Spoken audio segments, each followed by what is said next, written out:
Hello friends.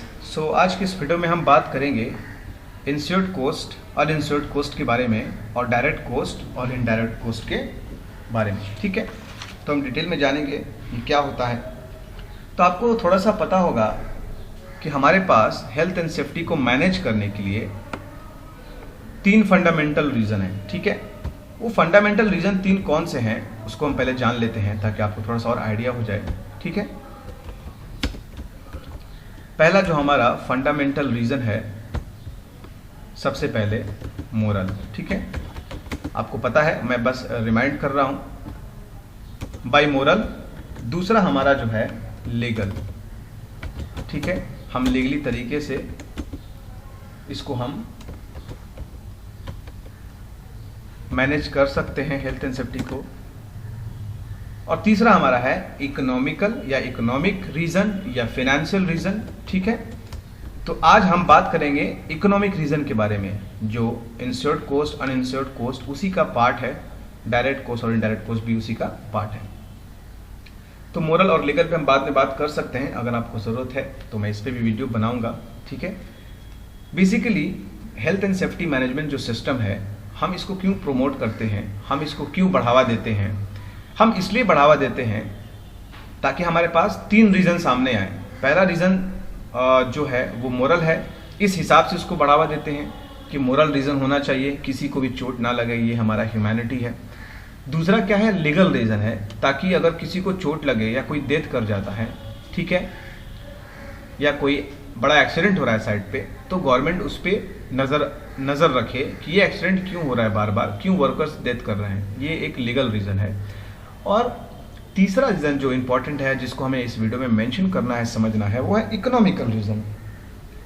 अगर site पर कुछ एक्सीडेंट हो रहा है या हमारे वर्कर्स डैमेज हो रहे हैं, उन्हें प्रॉब्लम हो रहा है, वो बीमार पड़ रहे हैं, या प्रीमाइसेस या इक्विपमेंट्स या प्रोडक्ट वगैरह डैमेज हो रहे हैं, तो एक इकोनॉमिक रीज़न ऐसा है जो हमें रेज करना है कि बिल्कुल अगर हम कोई चीज़ डैमेज करते हैं तो वो बहुत ही कॉस्टली हो सकता है। सपोज दैट आप अपने घर में खाने का सामान ले आ रहे हो और जैसे ही आप घर सामान लाते हो, आधा वो वेस्ट हो जाता है, वो चोरी हो जाता है, तो ये कोस्ट इफेक्टिव है। आप हज़ारों का राशन लेके आते हो जिसमें से 500 का वो सामान चोरी हो जा रहा है। ठीक है, उसमें से 500 बच रहा है, 250 रुपये का अनाज खराब हो जा रहा है, डिकम्पोज हो जा रहा है, सड़ जा रहा है। तो ये सब क्या है, कोस्ट इफेक्टिव है, जो आपको सामना करना है। तो कोई भी ऑर्गेनाइजेशन या कोई भी कंपनी या इंडस्ट्री इकोनॉमिक रीजन को लेके 4 अलग अलग क्राइटेरियाज में सामना करती है। जो पहला है इंश्योर्ड कोस्ट, अनइंश्योर्ड कोस्ट, दूसरा है डायरेक्ट कोस्ट, इनडायरेक्ट कोस्ट। सब में डिफरेंस है, बताएंगे क्या डिफरेंस है। इंश्योर्ड और अनइंश्योर्ड कोस्ट को समझने के लिए हमें पहले समझना होगा डायरेक्ट कोस्ट और इनडायरेक्ट कोस्ट किसे कहते हैं। ठीक है, तो जैसा कि मैंने आपको बताया कि कंपनी को बहुत सारे कोस्ट की ज़रूरत होती है, पैसे स्पेंड करने होते हैं हर चीज़ के लिए। ठीक है, तो डायरेक्ट कोस्ट एक ऐसा कोस्ट है जो कंपनी डायरेक्टली पे करती है। एग्जांपल के तौर पे, जब उसे रिपेयर करना हो,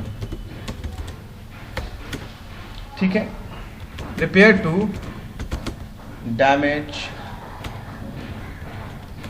बिल्डिंग्स, ठीक है, एंड मशीनरी,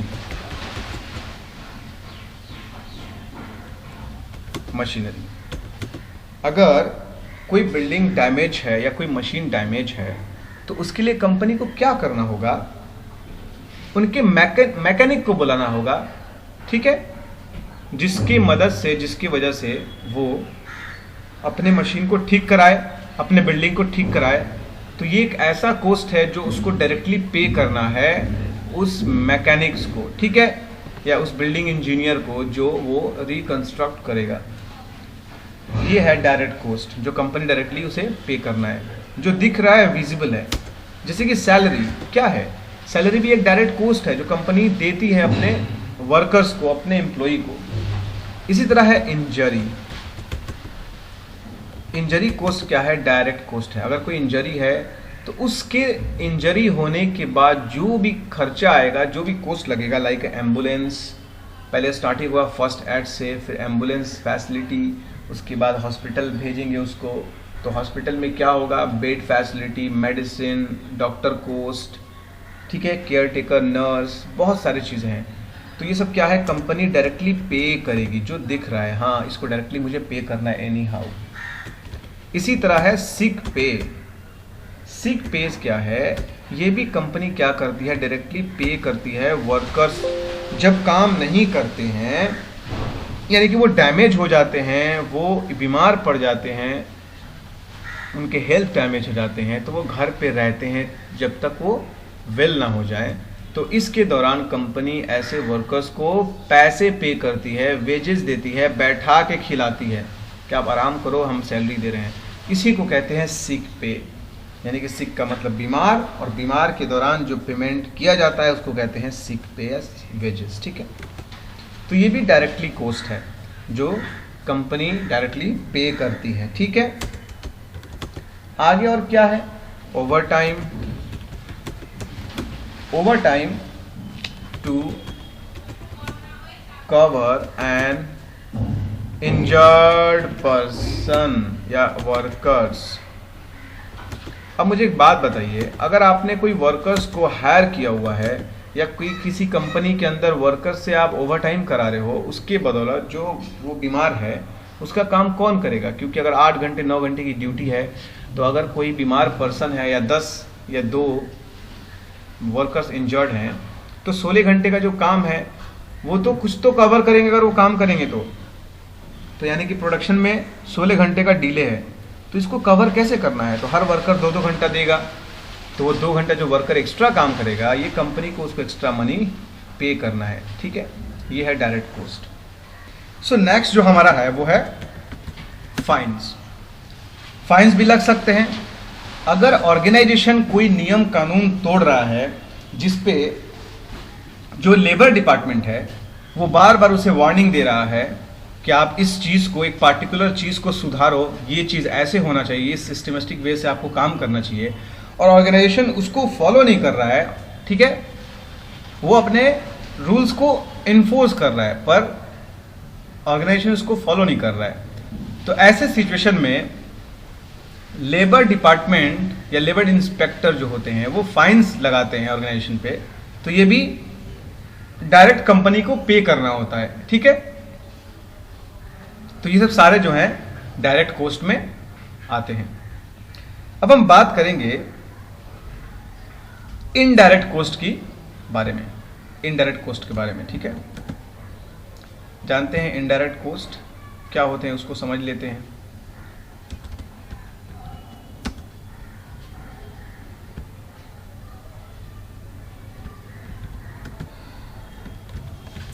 इनडायरेक्ट कॉस्ट, ठीक है। अब जो इनडायरेक्ट कॉस्ट है वो कंपनी पे तो करती है लेकिन इनडायरेक्टली करती है, विजिबल नहीं होता है, ठीक है। वो कॉस्ट क्या होता है, विजिबल नहीं होता है। एग्जाम्पल पे क्या होगा, वैसा कॉस्ट जो कंपनी पे करे पर विजिबल नहीं हो। जैसे कैसे यहां पर विजिबल था, हमें कंपनी के मशीन को ठीक कराना है, बिल्डिंग डैमेज को उसको ठीक कराना है, उसमें जो चार्जेस लगेंगे, कॉस्ट लगेंगे, ये सब सारे क्या थे, विजिबल थे। इनडायरेक्ट कॉस्ट क्या होता है, वो इनविजिबल होता है पर वो भी कॉस्ट इफेक्टिव होता है, ठीक है। उसमें भी पैसे की बर्बादी या पैसा का लॉस्ट होता है। पहला कौन सा है, लॉस्ट ऑर्डर। अगर कोई कंपनी अपना ऑर्डर लॉस्ट कर जा रही है, ठीक है, तो उसमें किसका नुकसान है, कंपनी का नुकसान है। अगर उसको काम नहीं मिलेगा तो फिर वो काम करेगी क्या, ठीक है। दूसरा क्या है, time spend.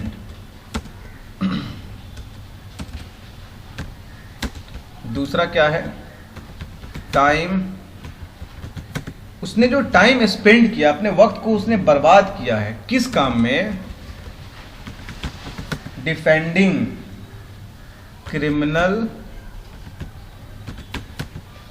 Criminal and civil prosecution, PROSE, prosecution.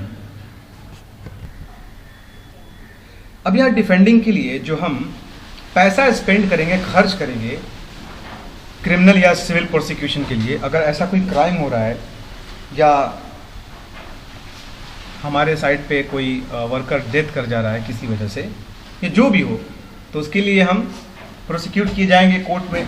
तो जो खर्चा आएगा मेरा वकील होगा, ठीक है, उस पर से मैं विटनेस को खड़ा करूंगा, बहुत सारी चीज़ें हैं। तो ये सब सारा क्या है? इनडायरेक्ट कॉस्ट है, जो दिखता नहीं है पर एक्चुअली वो कंपनी का कॉस्ट में इफेक्ट करता है।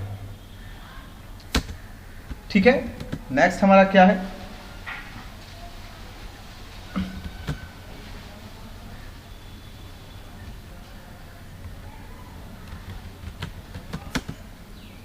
Productivity due to low morale. ठीक है, कॉन्फिडेंस खो जाने के बाद हमारी जो प्रोडक्टिविटी जो होती है, यानी जो डिलीवरी देंगे हम, प्रोडक्शन देंगे, उसमें गिरावट आ सकता है, जिसके कारण कई सारे इफेक्ट्स हो सकते हैं। उसमें से कॉस्ट इफेक्ट भी एक बहुत बड़ा मेजर इशू है। और क्या है? रिप्लेस या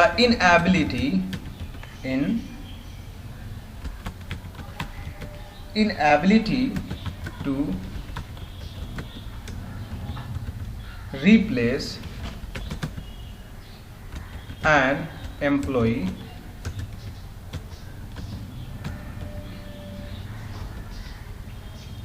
employee's skill and work output। अगर हम कोई एम्प्लॉय को रिप्लेस कर रहे हैं किसी वजह से, ठीक है, या वो सिक हो या बीमार पड़ गया हो या इंजर्ड हो, जो भी हो, तो उनके अंदर का जो स्किल है ना वो लॉस्ट हो जाएगा। तो मुझे फिर नए स्किल प्रोवाइड करने होंगे अपने नए एम्प्लॉय को, उनको पॉलिसीज बताने होंगे, काम करने का तरीका बताना होगा, फिर से एक नई ट्रेनिंग प्रोवाइड करना होगा, उन्हें एडिक्वेट ट्रेनिंग प्रोवाइड करना होगा, स्किल्स उनके जांचने होंगे, इवैल्यूएट करने होंगे, बहुत सारे फैक्टर्स हैं।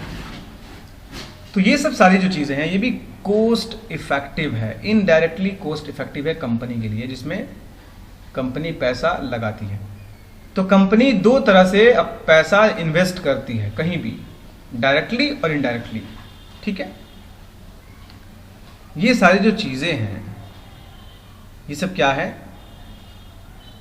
Direct and indirect cost. अब हम बात करेंगे इंश्योर्ड एंड अनइंश्योर्ड कॉस्ट क्या होता है। तो जैसा कि मैंने बताया कि कंपनी जो है आपको या अपने पर कॉस्ट, अब ये जो डायरेक्ट और इनडायरेक्ट कॉस्ट है जो कंपनी को देना है, ठीक है, किसी हाल में इन्हें पे करना है, या तो वो डायरेक्ट कॉस्ट होंगे या इनडायरेक्ट कॉस्ट होंगे कंपनी के अंदर। ठीक है, इसके अलावा तीसरा कोई कॉस्ट नहीं है।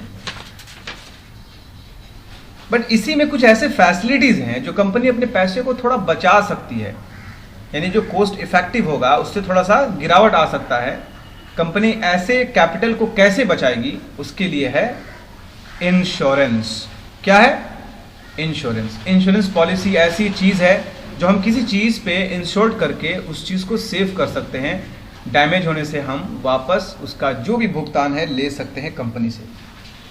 तो हम क्या क्या इंश्योरेंस कर सकते हैं पहले उस पर हम बात करेंगे। ठीक है, बेसिकली जो हमारे कंपनी के अंदर चीज़ें हैं, हम बिल्डिंग, ठीक है, मैं इसको हाईलाइट करने की कोशिश कर रहा हूँ। ठीक है, बिल्डिंग्स, हम बिल्डिंग को इंश्योरेंस पॉलिसी दे सकते हैं, मतलब इंश्योरेंस करा सकते हैं, राइट। बिल्डिंग को हम इंश्योरेंस करा सकते हैं। तो बिल्डिंग पे जो कॉस्ट होगा ना, बिल्डिंग पे जो कॉस्ट होगा वो क्या होगा? Insured cost. ठीक है, क्या होगा वो? Insured cost. ये कोस्ट क्या है? इंश्योर्ड कोस्ट है, क्योंकि हम बिल्डिंग पे कोस्ट लगा सकते हैं, ठीक है, इंश्योरेंस कर सकते हैं बिल्डिंग का। तो जब ये बिल्डिंग डैमेज होंगे, प्रॉपर्टी डैमेज होंगे, तो इंश्योरेंस पॉलिसी, इंश्योरेंस कंपनी जो है पॉलिसी के अकॉर्डिंग इस बिल्डिंग का जो भी इंश्योरेंस है वो कंपनी को दे देगी। तो इससे क्या होगा? उसको काफी हेल्पफुल होगा। और किस चीज का हम इंश्योरेंस कर सकते हैं? और किस चीज का इंश्योरेंस कर सकते हैं? मशीन का, जैसे गाड़ी, व्हीकल्स, कार का आप जैसे करते हो, वैसे हम मशीन का भी इंश्योरेंस कर सकते हैं। तो कंपनी मशीन का भी इंश्योरेंस कर सकती है। तो ये मशीन क्या हो गया? ये हो गया हमारा इंश्योर्ड कोस्ट, ठीक है। और क्या? प्रीमाइसेस का भी हम कर सकते हैं, प्लांट का कर सकते हैं। यहां पर एक प्लांट आप ऐड कर लीजिए। प्लांट क्या है? इंश्योर्ड कोस्ट है, ठीक है। प्लांट क्या है? इंश्योर्ड कोस्ट है। अब आप पूछेंगे कि प्लांट क्या डिफरेंस है, क्या डिफरेंस है प्लांट में, बिल्डिंग्स में एंड प्रीमाइसेस में। तो प्लांट कहते हैं बहुत सारे इक्विपमेंट के यूनिट्स को। अगर बहुत सारा मशीन या कोई भी इक्विपमेंट्स एक जगह है तो वो क्या है? प्लांट है। प्रीमाइसेस क्या होता है? बहुत सारे प्लांट एक कंपनी में है तो वो आपका प्रीमाइसेस है, ठीक है। और मशीन या इक्विपमेंट्स क्या है? एक पार्टिकुलर, एक सिंगल मशीन जो काम करता है। और क्या क्या हम इंश्योर्ड कर सकते हैं? हेल्थ, ठीक है, वेरी गुड। अगर कोई बीमार पड़ गया है, ठीक है, इल है, तो हम उसको भी इंश्योर्ड कर सकते हैं, ठीक है। तो इंजरी जो है, इंजरी, बीमार पड़ जाना, तो ये भी हमारा क्या होगा? इंश्योर कोस्ट में आएगा, ठीक है। इंजरी, इल हेल्थ, हेल्थ का भी इंश्योरेंस होता है। कंपनी वर्कर्स के हेल्थ की इंश्योरेंस करा के रखती है, तो ये क्या है? इंश्योर कोस्ट है, ठीक है। और हम क्या कर सकते हैं? जो भी फैसिलिटी देंगे हम, जो भी फैसिलिटी देंगे अपने वर्कर को, लाइक हॉस्पिटैलिटी, मैं लिख रहा हूं उसको, आप ध्यान रखना, ठीक है। जब उन्हें इंजरी होगा तो हम इनका करेंगे, उन्हें हॉस्पिटैलिटी देंगे, हॉस्पिटलाइजेशन, ठीक है, बेड, और क्या है? नर्सिंग, और क्या है? पोस्ट ऑफ डॉक्टर, और क्या हो सकता है? ट्रीटमेंट, और क्या होता है? Surgery, ETC। ये सब सारी जो चीज़ें हैं, ये सब भी इंश्योरेंस हो सकते हैं, कंपनी इसका इंश्योरेंस करा सकती है। तो फायदा क्या है? ऐसे कोस्ट जो इंश्योरेंस हो सकते हैं तो कंपनी को कम पे करना होगा, बहुत ही कम करना होगा पे, ठीक है। या इंश्योरेंस होगा तो कंपनी खुद पे करेगी उस चीज़ का, ठीक है। तो इन सब चीज़ों को कहते हैं इंश्योर्ड कोस्ट, ठीक है। वैसा कोस्ट जिसका हम इंश्योरेंस करा सकते हैं वो कोस्ट इंश्योर्ड कोस्ट है, ठीक है। तो बेसिकली 3 तरह के इंश्योरेंस कोस्ट होते हैं। पहला है प्रीमाइसेस, प्लांट्स एंड इक्विपमेंट, दूसरा है हेल्थ इंश्योरेंस या इल हेल्थ, और तीसरा है इंजरी कोस्ट, ठीक है।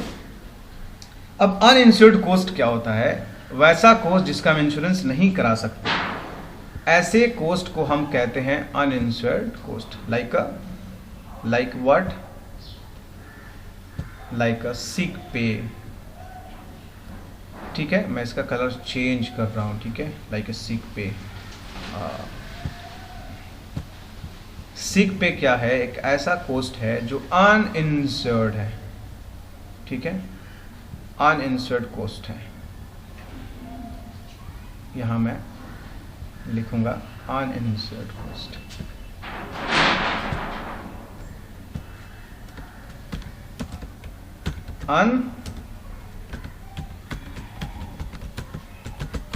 Uninsured coast.